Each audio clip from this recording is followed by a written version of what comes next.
Hi everybody, welcome back to Planet Arizona Comics, where the temperature's hot and the comics are hotter, and these books are certainly hot.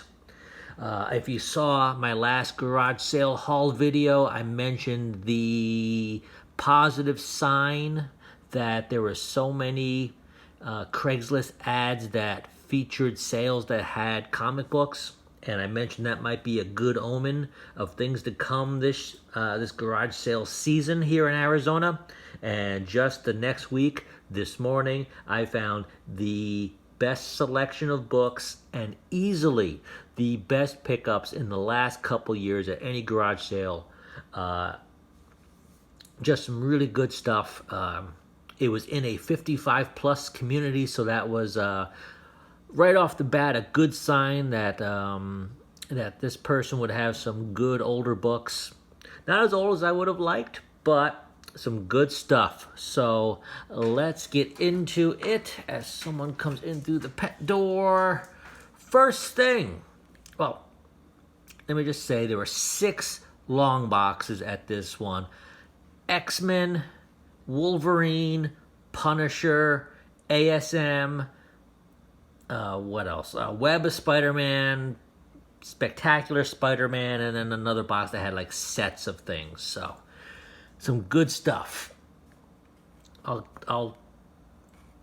point out the good stuff first because that's what you're all here to see, and maybe some foreshadowing of what's to come. Got some X-Men stuff. X-Men Annual number 14 is the first appearance of that guy, Gambit. The first book that came out before 266. Now, I already have this in a 9.6 signed by Art Adams. I have the direct. I have another copy that's a direct edition, but I have a newsstand here, so I decided to pick that one up. Also, all the books here, what are there? It's about 18 to 20 books. $72 total. The only thing that would make this lot better would be if the condition was slightly higher. None of these are in the near mint plus, but with some TLC, I think I can get a couple of these into that near mint range, like this one. Next up, Amazing Spider-Man 365. That is the first appearance of Spider-Man 2099.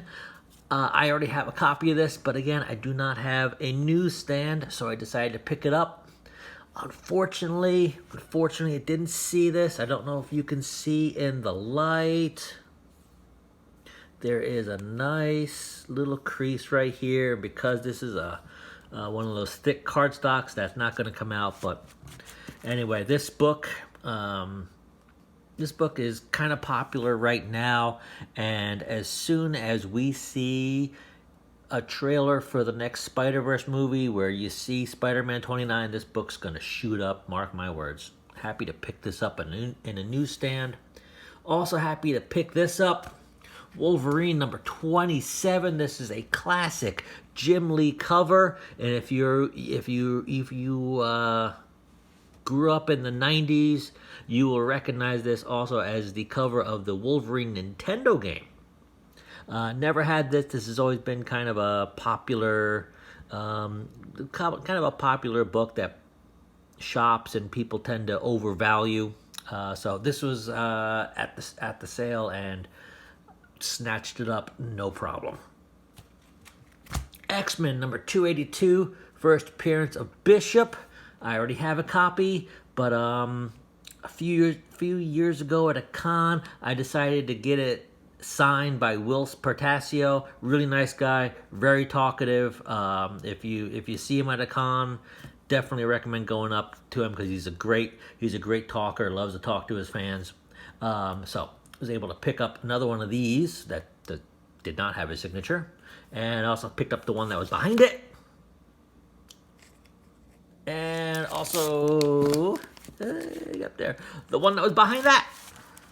So, 3 copies of First Bishop, pretty much in the VF range. I'm thinking I can get at least one of these into a 9.4, 9.6 with some pressing, so wish me luck on that.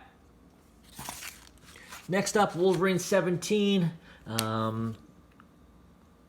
wouldn't call it a classic John Byrne cover, but it's a really cool John Byrne cover. Again, newsstand. I don't believe my copy is a newsstand. I will have to look at that. And then after that, for the Wolverine Run, Wolverine 151, 152, and 153. I mentioned there was some Punisher. Picked up a few Punishers, including Punisher Original 75. This is the first Lynn Michaels as Lady Punisher, or Lynn Michaels as the Punisher. I'm not sure what exactly it is. Cool homage to the Punisher miniseries number 3, which, if you recall, I had hanging up in my bedroom growing up as a teenager, which should come as no surprise as to why I never had any girls up in that bedroom. Don't know why I picked these up, but Nam number 52 and Nam number 53. This was kind of hot for a minute back in the 90s when Punisher was all the rage. Newsstand copy. Don't have them, so happy to pick them up. Punisher number 75. This is a cool cardstock cover. Anniversary issue, if you want to call it that. I already have a copy, but my copy, I kind of nitpick these thick cardstock covers that have color breaking spine ticks in them, and that's what my copy has. This one is a little bit nicer, so I thought I'd pick it up to upgrade that one that I have.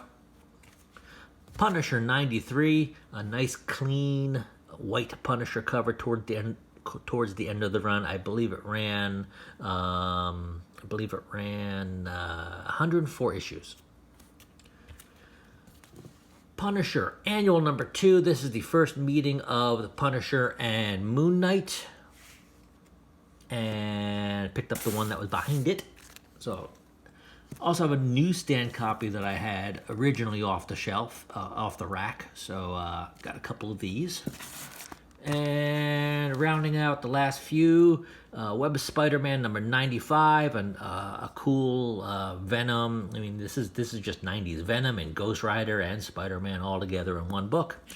And lastly, a shiny, spectacular Spider-Man number 200.